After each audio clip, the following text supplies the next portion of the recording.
الحمد للہ رب العالمین والصلاة والسلام علی سید الانبیاء والمرسلین اما بعد فاعوذ باللہ من الشیطان الرجیم بسم اللہ الرحمن الرحیم۔ آج ہم نے ہدایت النحو کا سبق نمبر 9 پڑھنا ہے۔ سب سے پہلے ہم جتنا سبق پڑھنا ہے اتنی عبارت پڑھ لیتے ہیں۔ احباب توجہ فرمائیں۔ بسم اللہ الرحمن الرحیم۔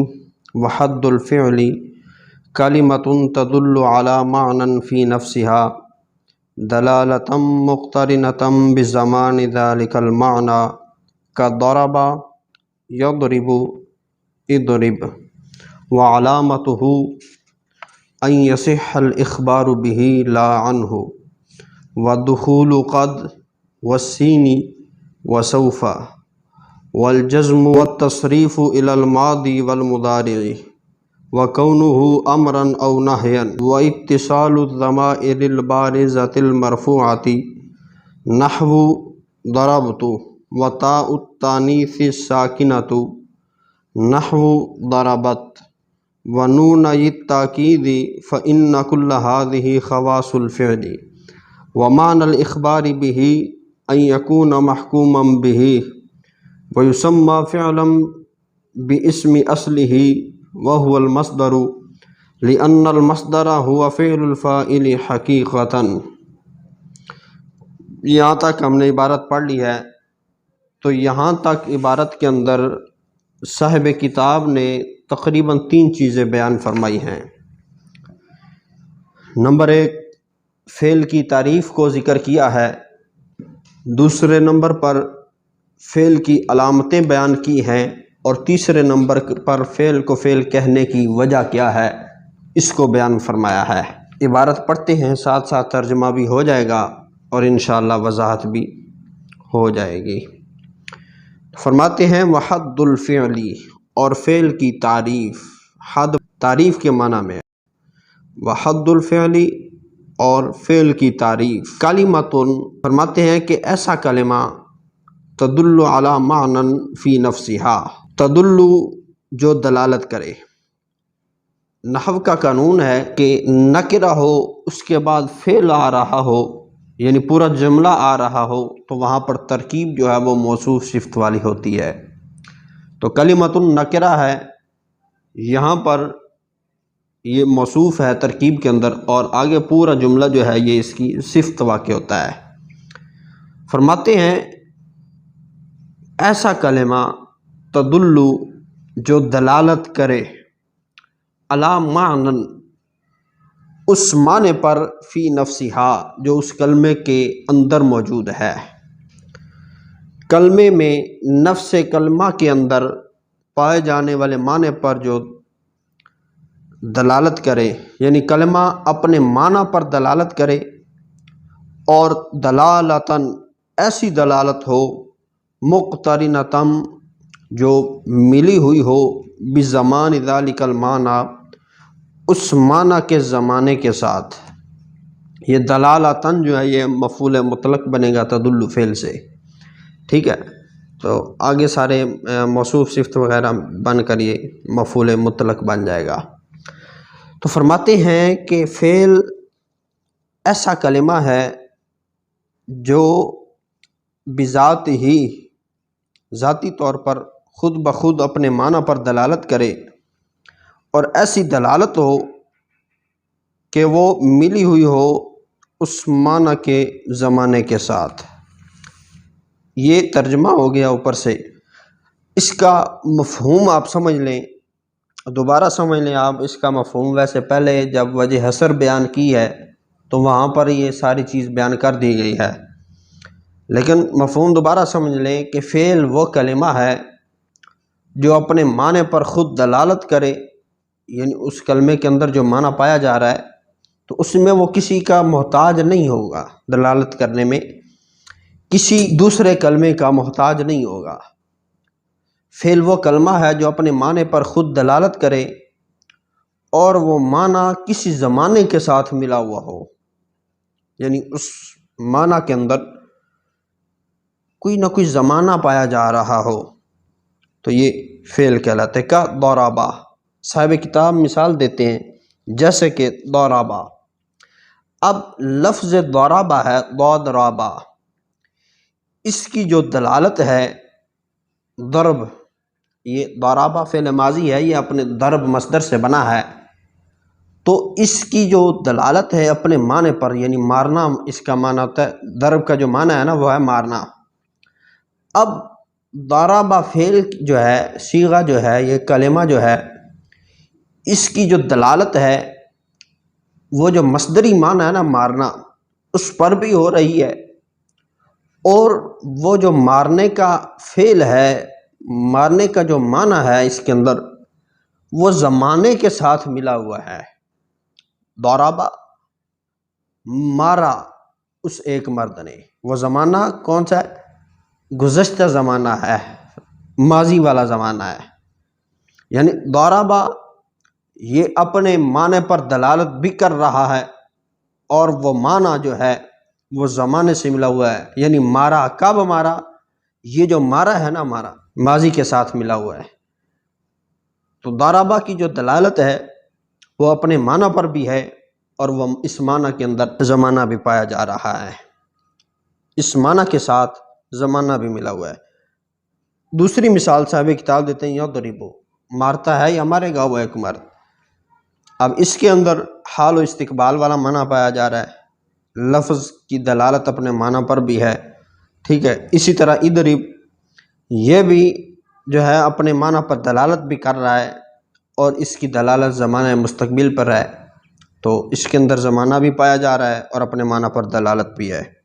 تو یہ تین مثالیں صاحب کتاب نے تعریف کے ساتھ بیان کر دی ہیں۔ وعلامتہ، اور اس کی علامتیں، یعنی فعل کی علامتیں، یہاں سے صاحب کتاب علامتیں بیان کر رہے ہیں، ٹھیک ہے۔ علامتیں بیان کی جاتی ہیں کہ آنکھوں سے جس چیز کو دیکھا جا رہا ہے نا، اس چیز کی وضاحت اچھے طریقے سے ہو جائے۔ تعریف کرنے سے بات کا نقشہ ذہن کے اندر آ جاتا ہے، ٹھیک ہے، لیکن جب سامنے چیزیں ہوں گی تو اس چیز کی جب علامات ہمارے ذہن کے اندر ہوں گی تو وہ چیزیں جب سامنے ہوں گی، علامتیں سامنے ہوں گی، تو اس چیز کو ہم آسانی سے پہچان لیں گے۔ علامتیں کسی بھی چیز کی وجہ سے بیان کی جاتی ہیں، تو صاحب کتاب یہاں سے فعل کی علامات بیان کرتے ہیں کہ ان یصح الاخبار بہ لا عنہ، کہ اس کے ذریعے خبر دینا صحیح ہو، نہ کہ اس کے بارے میں، ٹھیک ہے، اس کے بارے میں۔ اس عبارت کو آپ سوال کا جواب بنا لیں کہ جناب آپ کہہ رہے ہیں کہ فعل کی علامت یہ ہے کہ اس کے ساتھ خبر دی جائے، تو یہ تو بعض اوقات اسم کے اندر بھی آتا ہے۔ مثال لے لیں، زید قائم، زید کھڑا ہے۔ اب قائم فعل نہیں ہے، لیکن اس کے ذریعے خبر دی جا رہی ہے، اس کے ذریعے خبر دی جا رہی ہے، تو اس اعتراض کو دفع کرنے کے لیے، دور کرنے کے لیے صاحب کتاب نے ساتھ متصل لا عنہ بیان کر دیا ہے۔ فرماتے ہیں کہ فعل کی علامت یہ ہے کہ اس کے ساتھ خبر دینا صحیح ہو، نہ کہ اس کے بارے میں خبر دینا صحیح ہو، ٹھیک ہے، اس کے بارے میں خبر دینا صحیح نہ ہو۔ اور اسم جو ہوتا ہے وہ اس کے ذریعے بھی خبر ہوتی ہے بعض اوقات، اور اس کے بارے میں بھی ہوتی ہے۔ فعل کے اندر ایسا نہیں ہے، بلکہ فعل کے اندر یہ خاصہ ہے کہ فعل کے ذریعے دوسری چیزوں کی خبر ہو سکتی ہے، لیکن فعل کی خبر جو ہے وہ دوسری چیزوں سے نہیں ہو سکتی، ٹھیک ہے نا۔ تو یہ فرق بیان کر دیا ہے۔ دوسری علامت بیان کرتے ہوئے فرماتے ہیں وَدُخُولُ قَدْ، اور قد کا داخل ہونا، وَالسِّینِ، اور سین کا داخل ہونا، ٹھیک ہے، وَسَوْفَ، اور سوف کا داخل ہونا۔ سوف یہ مبنی بر فتح ہے، سوف یہ مبنی بر فتح ہے، ٹھیک ہے۔ بعض لوگ جو ہیں وہ اسے سوفو پڑھ جاتے ہیں، تو یہ مبنی بر فتح ہے، ٹھیک ہے نا، سوفو وغیرہ نہیں اسے پڑھتے، یہ سوف ہے، یہ مبنی بر فتح ہی ہے۔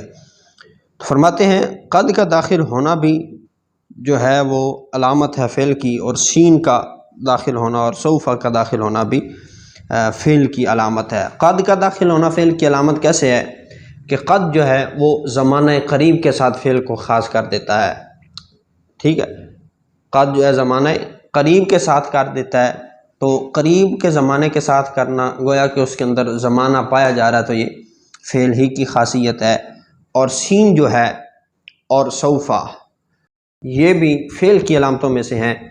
سین یہ جو ہے دونوں مستقبل کے لیے آتے ہیں، تو فرق یہ ہے سین جو ہے آنے والے زمانے میں کسی قریب وقت کے اندر فعل ہونے پر دلالت کرتا ہے، اور سوفا جو ہے وہ زمانہ بعید پر دلالت کرتا ہے۔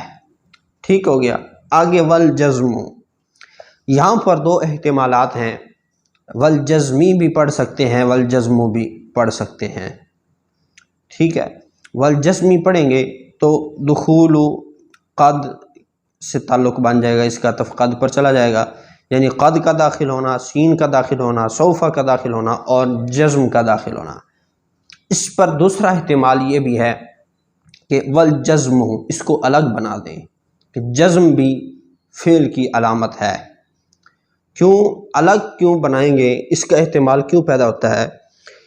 اس لیے پیدا ہوتا ہے کہ جو دخول ہوتا ہے نا، دخول اس کا تعلق ہوتا ہے ابتدا کے اندر۔ قد کو دیکھیں یہ فعل کی ابتدا میں واقع ہوگا، داخل ہوگا۔ سین کو دیکھیں تو سین بھی جو ہے وہ ابتدائے فعل میں واقع ہوگا۔ سوفا کو دیکھیں، سوفا بھی فعل سے پہلے داخل ہو رہا ہوتا ہے، اور جزم جو ہے وہ فعل کے آخر میں ہوتی ہے، جزم آخر میں ہوتی ہے۔ تو جو آخر میں چیز آئے اسے داخل نہیں کہتے بلکہ اسے لاحق کہتے ہیں، اسے لاحق کہتے ہیں۔ تو جزم لاحق ہوتی ہے، داخل نہیں ہوتی۔ تو بعض دیگر مصنفین نے جزم کا جو تعلق ہے وہ قد، سین اور سوفا کے ساتھ ملایا ہے۔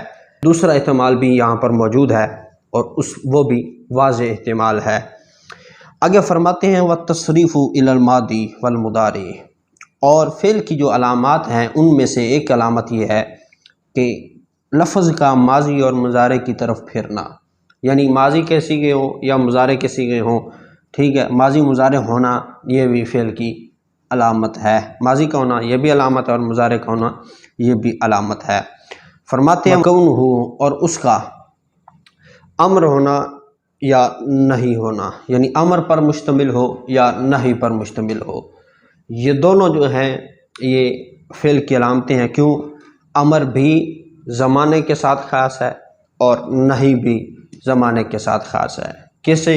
امر آنے والے زمانے میں کسی کام کے ہونے کو طلب کرنے کو کہتے ہیں، اور نہیں جو ہے وہ آنے والے زمانے میں کام کے نہ ہونے کو طلب کرنا یہ کہلاتا ہے۔ ٹھیک ہے، تو یہ دونوں آنے والے زمانے سے تعلق رکھتے ہیں، اور زمانے سے تعلق رکھنا یہ فعل کا خاصہ ہے، فعل کی علامت ہے۔ آگے فرماتے ہیں واتصال الضمائر البارزۃ المرفوعۃ، اور ضمیر بارز مرفوع کا جو ہے وہ متصل ہونا، ملا ہوا ہونا۔ ضمیر بارز متصل، بارز کا لفظی معنی جو ہے وہ ظاہر ہے، یعنی وہ ضمیر جو ظاہر ہو، ٹھیک ہے، المرفوعہ اور فاعل والی مرفوع ضمیر ہو، جو مرفوع ضمیر ہو، ٹھیک ہے۔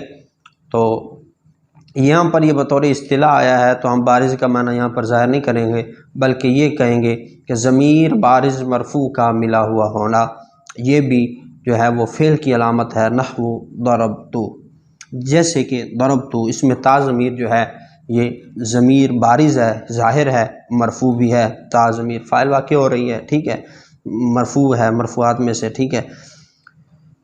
آگے فرماتے ہیں وَتَاءُ التَّانِیثِ السَّاکِنَۃُ، اور تانیث کی تائے ساکنہ۔ اچھا یہاں پر بھی توجہ کیجئے گا، بعض طالب علموں کو دیکھا ہے وہ عبارت اس کی غلط پڑھتے ہیں اور یوں پڑھتے ہیں تاء التانیث الساکنۃ، غلط پڑھتے ہیں۔ کیوں غلط ہوتا ہے؟ اس اعتبار سے اگر یعنی تانیث الساکنۃ، اس سے تانیث اور ساکنہ کو موصوف صفت بناتے ہیں۔ اچھا موصوف صفت بنائیں گے تو ترجمہ یہ ہوگا تانیث ساکنہ کی تا، تانیث ساکنہ کی تا، حالانکہ تانیث ساکنہ کی تا نہیں ہوتی بلکہ تانیث کی جو تا ہوتی ہے وہ ساکن ہوتی ہے، تو لفظی ترجمہ بھی غلط ہو جائے گا، ٹھیک ہے، اور نحوی قواعد کی خلاف ورزی بھی یہاں پر لازم آ رہی ہے، ٹھیک ہے۔ وہ ایک قاعدہ ہے، آپ یہاں پر ذہن میں رکھیں، قاعدہ یہ ہے کہ جناب وَتَاءُ التَّانِیثِ السَّاکِنَۃُ، کہ یہاں پر اس عبارت کو ابھی ترکیب اس کی دیکھیں، ترکیب اس کی یوں ہوگی تا مضاف ٹھیک ہے، موصوف، التانیثی مضاف الیہ، ٹھیک ہے، الساکنۃ یہ ہو جائے گا اس کی صفت، ٹھیک ہے، تا التانیثی الساکنۃ، یہ ساکنہ یہ تا کی صفت واقع ہو رہا ہے، ٹھیک ہے۔ تو قاعدہ یہاں پر یہ ہے کہ مضاف موصوف ہو تو اس کی صفت جو ہے وہ مضاف الیہ کے بعد واقع ہوتی ہے، اس کی صفت مضاف الیہ کے بعد واقع ہوتی ہے۔ تو تا التانیث الساکنۃ یہ عبارت درست ہے، ٹھیک ہے۔ تانیث کی تائے ساکنہ، تانیث کی تا جو ساکن ہے، تانیث کی تا جو ساکن ہے، ٹھیک ہے، یہ موصوف صفت والا ترجمہ کر لیں۔ فرماتے نحو ضربت، جیسے کہ ضربت، یہ تا یہ جو ہے وہ تانیث پر دلالت کر رہی ہے، فاعل کے مؤنث ہونے پر، ٹھیک ہے، اور یہ ساکن بھی ہے۔ آگے فرماتے ونون یہ تاکید، اور تاکید کے دونوں نونوں کا ہونا، یعنی نون ثقیلہ اور نون خفیفہ، یہ بھی فعل کی علامات میں سے ہے۔ فإن كل هذه خواص الفعل، بس یہ ساری کی ساری چیزیں جو ہے وہ فعل کا خاصہ ہوتی ہیں۔ خاصہ کسے کہتے ہیں؟ خاصۃ الشیء ما یوجد فی الشیء ولا یوجد فی غیرہ، ٹھیک ہے۔ خاصۃ الشیء کسی بھی چیز کا خاصہ وہ ہوتا ہے جو اس چیز کے اندر پایا جائے اور دوسری چیزوں کے اندر نہ پایا جائے۔ افعال کے یہ جو خاصے ہیں یہ انہی کے اندر پائے جاتے ہیں، اسماء وغیرہ کے اندر نہیں پائے جاتے، ٹھیک ہو گیا۔ آگے فرماتے ومعنی الاخبار بہ، صاحب کتاب نے علامتیں بیان کرتے ہوئے پہلی علامت بیان کی ہے یصح الاخبار بہ۔ اب اس کا معنی کیا ہے؟ فرماتے ہیں کہ ان یکون محکوما بہ، معنی یہ ہے کہ اس کے ذریعے حکم لگایا جائے، کہ وہ محکوم بہ ہو، اس کے ساتھ حکم لگایا جائے، تو ٹھیک ہو گیا۔ آگے فرماتے وہ یسمى فعلا، یہ جو عبارت ہے یہاں سے پیچھے تک جو ہے وہ بلکہ نون یہ تاکید تک یہ ہو گئی جناب فعل کی علامتیں، ٹھیک ہے۔ آگے وَيُسَمَّى فِعْلًا، یہاں سے فعل کو فعل کہنے کی وجہ بیان کر رہے ہیں، ٹھیک ہو گیا۔ فرماتے ہیں وَيُسَمَّى فِعْلًا، اس کا نام فعل رکھا جاتا ہے بِاسْمِ اصلہ، اس کی اصل کے نام کے ساتھ۔ فعل کی اصل کیا ہے؟ مضارع لے لیں تو یہ فعل ماضی سے بنتا ہے، ٹھیک ہے، ماضی کا صیغہ لے لیں تو یہ مصدر سے بنتا ہے، تو فعل کی اصل مصدر ہے، فعل کی اصل مصدر ہے۔ ضربہ اس کی اصل ضرب ہے، ضرب سے بنا ہے، اور ضرب مارنا بھی ایک فعل ہوتا ہے۔ اصل میں جو ناوی ہیں وہ بنیادی طور پر فعل مصدر کو کہتے ہیں، ٹھیک ہے نا، تو مصدر جو ہے اس کو بھی فعل کہتے ہیں۔ تو جو اصل تھی نا، اصل یعنی مصدر، اس اصل کا نام فرع کو دے دیا، مصدر کو فعل کہتے ہیں، اس سے جو آگے نکل رہے ہیں اس کو بھی فعل کہیں گے۔ فرماتے ہیں وَيُسَمَّى فِعْلًا، اور اس کا نام فعل رکھا جاتا ہے بِاسْمِ اصلہ، اس کے اصل کے اسم کے ساتھ، وَهُوَ الْمَصْدَرُ، اور وہ اصل کیا ہے؟ مصدر ہے۔ لِأَنَّ الْمَصْدَرَ هُوَ فِعْلُ الْفَاعِلِ حَقِيقَةً، اس لیے کہ مصدر جو ہوتا ہے یہ فاعل کا فعل ہوتا ہے حقیقی طور پر۔ جی یہاں تک یہ آج ہم نے پڑھ لیا ہے۔ آج کے سبق میں ہم نے 3 چیزیں پڑھی ہیں، فعل کی تعریف، اور دوسرے نمبر پر فعل کی علامات، اور تیسرے نمبر پر جو ہے وہ فعل کو فعل کہنے کی وجہ کیا ہے۔